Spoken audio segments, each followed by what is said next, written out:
जो शब्द यानी मंत्र आपको दिया है, जब वो बाहर उच्चारण करते हो तो उसका सांस के द्वारा थोड़ा थोड़ा उच्चारण महसूस होता है, पता लगता है बाहर कौन सा बोल रहा है। तो उसके ऊपर ध्यान रखे कि मैं कौन सा मंत्र बाहर छोड़ रहा हूं, उस पर ध्यान रहे आखिरी तक। जब तक दूसरा फिर चले तो उस पर ध्यान रहे कि अंदर कौन सा मंत्र ले रहा हूं। ये प्रैक्टिस करनी है। इसके करने से जब भी आप चाहोगे तुरंत शुरू हो जाएगा, और इस पर ये ध्यान भी रहेगा। जब मन चला गया तो सूरत नृत्य अपने आप रहेगी कि मैं कौन जाप कर रहा हूं, किसका है ये। इतने में ये तीनों चारों चीज इकट्ठी हो जाएंगी। और ऐसे जब अंदर लेते हो, ध्यान रहे मैं अंदर कौन सा मंत्र ले रहा हूं, सूरत रहे उसके ऊपर। तो ये है सूरत शब्द अभ्यास। एक परमात्मा कहते हैं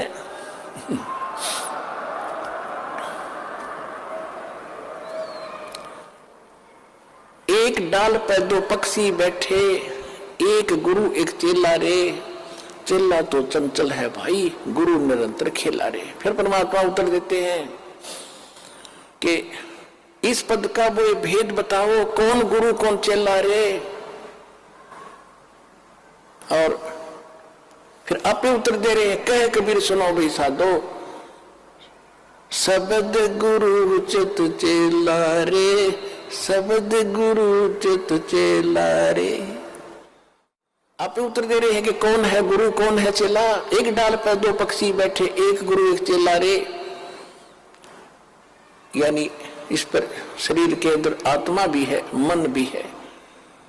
और यहां बताते हैं कि जब गुरु जी ने आपको मंत्र दे दिया तो इस मन को इस पे लगा, चित्त को इस शब्द पर, तब वो गुरु के द्वारा दिया गया तेरा जो मंत्र है वो इस मन का गुरु बना दे। शब्द गुरु चित चेला रे, जो नाम गुरु जी ने दे दिया उसमें केवल वही ध्यान रहे, वो कौन सा मंत्र में जाप कर रहा हूं, और मन को उसका जोड़ दे। तो ये है सुरत शब्द अभ्यास। यू एक बार आपने मंत्र इस ढंग से कर दिया, घना बड़ा नहीं है तो समझाने के लिए इतना विस्तार लगा है, सिर्फ इतना है, श्वास बाहर छोड़ा, कौन सा मंत्र जाप कर रहा हूं, बस अंदर कौन सा ले रहा हूं, अपना ध्यान गया तो सुरत नृत्य अपने आप आ गई इसके ऊपर। ये एक मंत्र बन गया आपका अनमोल, आपके खजाने में, भगवान के दरबार में, आपके अकाउंट में जमा हो गया।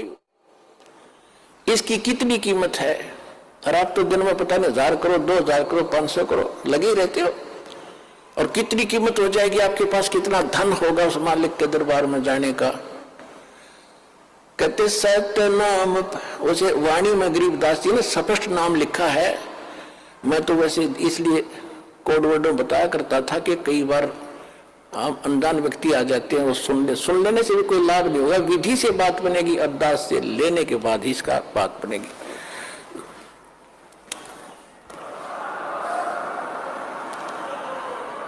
गरीबदास जी ने लिखा है, ओम सोहम पाल रंग होरी हो। मैं उसको सतनाम कह देता हूं कोड वर्ड और बनाने के लिए। गरीबदास जी ने सीधा लिखा है, ओम सोहम पाल रंग होरी हो, 14 लोक चढ़ाव राम रंग होरी हो, 3 लोक पासंग धर रंग होरी हो, तो ना तुला तुलाया राम रंग होरी हो। पृथ्वी लोक, स्वर्ग लोक और पाताल लोक, इन तीनों की कीमत रख दे एक तरफ। ये इनकी तो गिनती भी नहीं है, 3 लोक इनकी तो गिनती नहीं। ये कितनी कीमत है, जैसे एक छोटी सी स्टेट का कोई मंत्री बन जाता है, हो फूला नहीं समाता, पता नहीं क्या पा गया, मुख्यमंत्री बन गया, और 5 साल के बाद मुंह लटका के फिर बैठ जाएगा गोड्डा में सर धर के। राजा लोग भी हुए थे, पूरी पृथ्वी के शासक हो गए, अंत में गधे बने और यहीं छोड़कर चले गए। कहते परमा, और यह स्वर्ग के इंद्र का होता है, स्वर्ग का राजा, वो भी गधा बनता है अपना पूरा समय करके। परमात्मा कहते ये तो हमारे सौदे में नहीं, जिनको तुम बड़ी महिमा मानते हो, राजा बन गया, मंत्री बन गया, मुख्यमंत्री बन गया, तो बच्चे खेल रहे खिलौनों से। जिस दिन आपको ये ज्ञान होगा सच्चे भगवान का और सच्चे स्थान का और उस सुख का।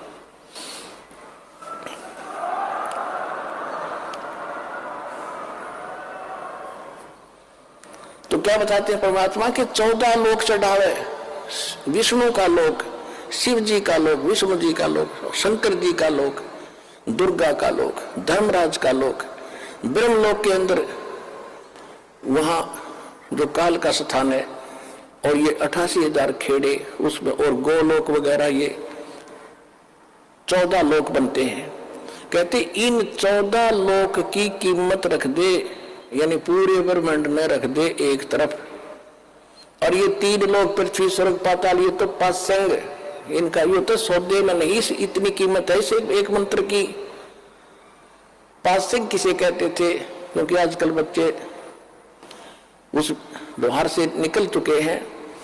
पहले दास का जन्म था किसान परिवार में, जाट परिवार। हमारे पिताजी के पास ये सेठ लोग, बनिए लोग गेहूं, बाजरा, ज्वार, गुड़ ये खरीदने आते थे। तो पिताजी कहते थे भाई पहले अपनी तराजू है ना, त्रिया तखड़ी तुला, इसको जांच कराओ, इसमें एरर ना हो, पासिंग ना हो। पासिंग माने एरर को ठीक करना। तो उस दिखाता था, उसमें कोई त्रुटि होती थी, जैसे गेहूं तोलना है तो गेहूं से 10-20 दाने लेकर दूसरी साइड में डाल देते थे, वो एरर खत्म हो जाती थी। उसको पासिंग कहते थे कि इतनी पासिंग बन गई इसमें, यानी 2 ग्राम, 4 ग्राम, 5 ग्राम जो गेहूं रखे थे वो पासिंग थे। पासिंग वो सौदे में नहीं थे, सौदा तो और रखा है, सैकड़ों मन सौदा तो उस तक करना तोल गए, वो तो पासिंग दरी है उसका, वो सौदे में नहीं। तो यहां बताना चाहते हैं कि सतनाम पालने रंग हो रही हो, एक तरफ सतनाम की कीमत तराजू में रखती और 14 लोग चढ़ाओ, दूसरी साइड में 14 लोग की कीमत धर दे, और 3 लोग तक पासिंग गिर दे एक साइड में, उस तराजू में पड़ी रहा, उसकी यूज ही नहीं। और तो ना तुलह तुलाया राम रंग होरी। का तात्पर्य ये है कि आपने एक सिमन इस दास से प्राप्त करके सतनाम का कर लिया, आप इतने धनी हो गए, आपका इतना धन, अध्यात्म धन आपका जमा हो गया। कबीरा सब जग निर्धना, धनवंता ना कोई, धनवंता सो जानियो, जिस पर राम नाम धन हो। ये है राम नाम। राम नाम जप कर थर होई, ओहम सोहम मंत्र दोई। ये है राम का नाम। राम नाम यानी भगवान का सच्चा मंत्र, उसको राम नाम कहते हैं। राम राम राम राम ये मंत्र नहीं है। हम सतनाम सतसाहिब सतसाहिब कहते हैं, सतसाहिब मंत्र नहीं है, ये तो याद दिलाता है सच्चे साहिब की, और ये है वो मंत्र। गीसा साहब भी कहते हैं, ओ हम सो हम जप ले भाई, राम नाम की यही कमाई। तो गरीबदास जी कहते हैं, ओम सो हम जप कर थर होई, थर माने उस स्थान पर चले जाओगे, स्थायी हो जाओगे जो कभी लौट कर नहीं आते।